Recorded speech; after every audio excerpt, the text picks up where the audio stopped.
কুরবানির গোশত 3 ভাগে বণ্টন না করলে কি কুরবানি হবে না? কুরবানির গোশত বণ্টনের ক্ষেত্রে উত্তম হল 3 ভাগ করে এক অংশ সদকা করা, এক অংশ আত্মীয়স্বজন, বন্ধুবান্ধব ও গরিব প্রতিবেশীকে দেওয়া, আর এক অংশ নিজের জন্য রাখা। এটি একটি মুস্তাহাব ও উত্তম আমল, ওয়াজিব ও আবশ্যকীয় নয়।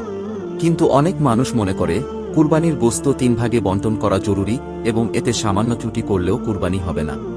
সাথে এটাও মনে করে এ বণ্টন হতে হবে মেপে মেপে, এ 3 ভাগ ওজনে সমান হতে হবে, কোনো কম বেশি চলবে না। স্পষ্ট কথা যে এমন ধারণা ঠিক নয়। আল্লাহ আমাদের বুঝার তৌফিক দান করুন, আমিন।